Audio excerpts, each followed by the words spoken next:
ਸੀ हाँ ਲਾਈ ਆ ਕਿਸ਼ਤ आहो कैसेट लाई है ਪਰ ਕਰ लाई है ਆਹ ਚੱਲਣ ਡਈ ਹੈ ਸਿੱਖਾਂ ਦਾ ਮਰੇ ਆਮ ਵਾਲੀ ਤੇ ਤੁਸੀਂ ਬੜੀ ਵਾਰੀ ਗੱਲ ਸੁਣਾਈ ਹੈ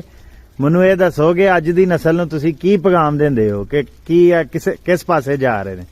ਆ ਨਵੀਂ ਜਿਹੜੀ ਪੌਂਦ ਹੈ ਪਤਾ ਇਹਦਾ ਜਿੱਦਾਂ ਸਾਫ ਹੀ ਕੋਲੇ ਕਿਉਂ ਇੱਕ ਤੇ ਮਾਨ ਵਿੱਚੋਂ ਨਿਕਲ ਗਏ ਨੇ ਬੰਦੇ ਅੱਛਾ ਮੁੰਡੇ ਸਲਾਮ ਦੇ ਵਿੱਚੋਂ ਨਿਕਲ ਗਏ ਨੇ ਮੁੰਡੇ ਨਿਕਲ ਗਏ ਨੇ ਮੁੰਡੇ ਵੀ ਤੇ ਅੱਗੋਂ ਵੱਡੇ ਵੀ ਜਿਹੜੇ ਨੇ ਉਹ ਵੀ ਹੁਣ ਕਦੋਂ ਲੈਂਦੇ ਨੇ ਪਏ ਅੱਛਾ ਤੇ ਨਿਕਲੇ ਕਿਉਂ ਨੇ ਹੈ ਹੋਰੇ ਕੀ ਬਾਰ ਵਗੀ ਨੇ ਜੱਫੇ ਬਾਰ ਤੇਰੀ ਅੱਛਾ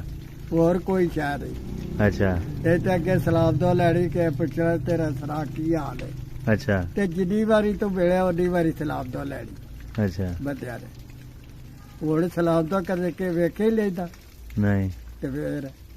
ਇਸਲਾਮ ਈਮਾਨ ਨਿਕਲ ਗਿਆ ਇਹਨਾਂ ਦੇ ਦਿਲਾਂ ਚੋਂ ਹੈ ਮੈਂ ਕਿਹਾ ਇਹਨਾਂ ਦੇ ਦਿਲਾਂ ਚੋਂ ਈਮਾਨ ਨਿਕਲ ਗਿਆ ਨਵੀਂ ਨਸਲ ਦੇ ਮਾਨ ਉਤੋਂ ਸਲਾਮ ਚ ਜਦੋਂ ਨਿਕਲਿਆ ਤੇ ਮਾਨ ਹੀ ਜਾਂਦਾ ਰਿਹਾ ਹਾਂ ਮਾਨ ਫਿਰ ਉਹਦਾ ਕਾਇਮ ਤੇ ਨਾ ਰਿਹਾ ਨਹੀਂ ਤੇ ਤੁਸੀਂ ਇਹਨਾਂ ਨੂੰ ਕੀ ਦਰਸ ਦੇਣਾ ਚਾਹੋਗੇ ਉਹਨਾਂ ਨੂੰ ਮੈਂ ਕੀ ਦੇਣਾ ਹਾਂ ਦਰਸ ਕੀ ਦਿੰਦੇ ਹੋ ਇਹਨਾਂ ਨੂੰ ਉਹਨਾਂ ਨੂੰ ਗਾਲਾਂ ਗਾਲਾਂ ਗਾਲਾਂ ਨਾਲ ਵਾਪਸ ਆ ਜਾਣਗੇ ਗਾਲਾਂ ਨਾਲ ਵਾਪਸ ਆ ਜਾਣਾ ਨੇ ਵਾਪਸ ਰਾਹ ਹੁਣ ਤਾਂ ਵੀ ਉਹਨਾਂ ਨੂੰ ਪਤਾ ਤਾਂ ਲੱਗੇ ਵੀ ਇਸ ਗੱਲ ਤੋਂ ਸਾਨੂੰ ਗਾਲਾਂ ਕੱਢ ਜਾ ਅੱਛਾ ਕੋਈ ਨਿਕਲ ਗਏ ਰੇ ਤੇ ਕੋਸ਼ਿਸ਼ ਕਰੋ ਵਾਪਸ ਆ ਜਾਣ ਕੋਈ ਇੰਜ ਦੀ ਗੱਲ ਦੱਸੋ ਵਾਪਸ ਨਹੀਂ ਆ ਸਕਦੇ ਅੱਛਾ ਇਹ ਸਾਡੇ ਜ਼ੋਰ ਪਾਕ ਦਾ ਫਰਮਾਨ ਹੈ ਸੱਲੱਲਾਹੁ ਅਲੈਹਿ ਵਸੱਲਮ ਉਹਨਾਂ ਕਹੇ ਜਿਹੜੇ 14ਵੀਂ ਸਦੀ ਦੇ ਬੰਦੇ ਹੋਲਦੇ ਨਾ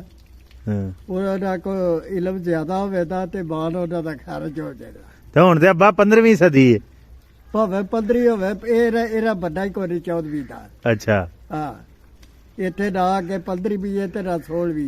ਹੈ ਮੁੱਕ ਗਈ ਹੈ ਕਹਾਣੀ ਇਹ ਇੱਥੇ ਆੜ ਕੇ ਖਤਮ ਹੋ ਜਾਂਦੀ ਹੈ ਅੱਛਾ ਤੇ ਅੱਗੇ ਕੀ ਹੈ ਹੈ ਅੱਗੇ ਇਦੋਂ ਬਾਅਦ ਅੱਗੇ ਤੋਂ ਬਾਅਦ